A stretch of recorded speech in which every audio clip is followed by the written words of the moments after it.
Alright guys, welcome back. Survival Living here. So I am actually getting ready for tomorrow night. I'm actually heading back out doing some fishing, and we are not a fishing channel, but we are a prepping channel. One of the things that we try to teach is outdoor survival and preparedness. Now, we see the price of food, we see the price of everything. I mean, everything's just through the roof. In preparation for what's coming, and many of us believe there is going to be a huge conflict, World War status. You might want to figure out ways of getting food put back. So what I have here, guys, is chicken. We stock up a lot of chicken, and one of our local grocery stores here actually has very good prices on chicken. And they really do. I mean, you get a whole bag of chicken for like $3. So we store a lot in our deep freeze. I happen to know catfish love chicken, and since we have the availability and ability to store meat in a deep freeze during a power outage, we're loading up as much as possible, and that's fishing. So for those that are local, you guys that haven't followed me kind of know where I'm going to be fishing at. You are more than welcome to come out and join me tomorrow night. I'm going to be doing a all-nighter. That's what I usually do. I go out after work when it starts cooling off, and then I'll just fish all night. And it does add in your deep freeze. It really does, guys. So also, what loves chicken is crab. Now with crab, you got to make sure you get licensed and stuff for that as well. So that's what we'll be doing for the next, I don't know, at 8 hours. Usually when I'm out there for about 8 hours fishing. It's not bad. Most of the stuff, the meat, that's going on the catfish hooks.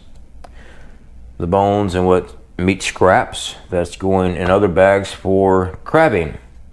So yeah, I try to hit as many things as possible while I'm out there, utilize my time. I do recommend you guys to come up with ways to start putting food back.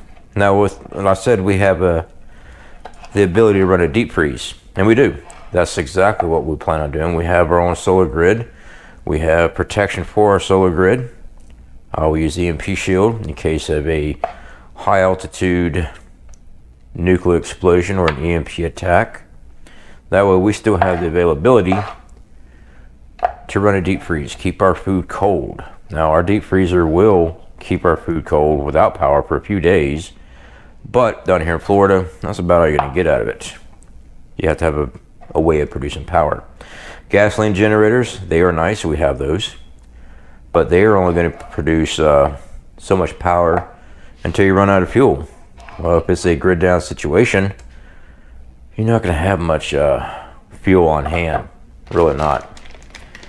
A little tip for you guys that are planning on doing some saltwater catfishing. Well, that's what I'm doing, saltwater. This chicken skin, when the salt water gets to this, it turns into like a rubber mat, and your hooks will get tangled in them and they won't punch through. This works just fine for the crab baskets and stuff, so I don't toss it out. It's still bait, but any actual chicken meat that I can, get off this stuff, that's going to be on our hooks. We do leave some on the bones and stuff like that for the crabs, but yeah. Also, depends on how big of a fish you're trying to catch. This right here is about the size of bait all you're going to need. Another thing I found out with the salt water, I'm a freshwater fisherman. I grew up in the mountains. Chicken meat, when it sits in that salt water, it swells and turns into like a big ball of blubber. It's tough. It's not coming off that hook, but what you think is a decent size bait, or small enough, it swells. Like this piece here is going to swell about 3 times as large. Yeah, after about 20 to 30 minutes in the water. It doesn't take long.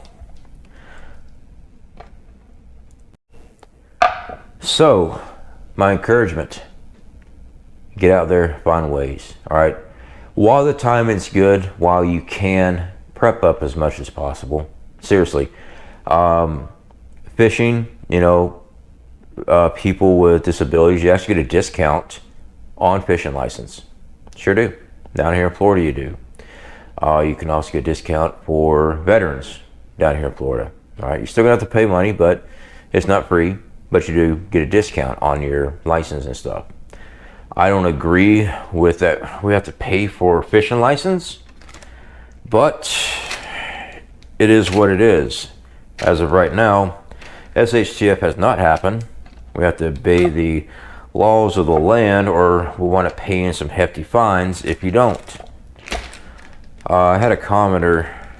I had caught that big old red drum, big old redfish, and they started leaving stupid comments. You know, you need to learn every fish out there before you start fishing and all this other stuff. I'm a mountain boy. I don't know every fish that's ever in the water. I'm going for catfish. If I hang something else up, okay, it is what it is. This particular fish was oversized. They're called breeders. So I had to throw them back anyway. Legally, you have to, or you catch a big old fine. But I just see dipshits on the comments all the time. Well, you need to do this and you need to do that. Why? They're not doing jack, or they're so far up the popo's wazoo that they're the type that scream and holler. They're going to call the law about every little thing you do.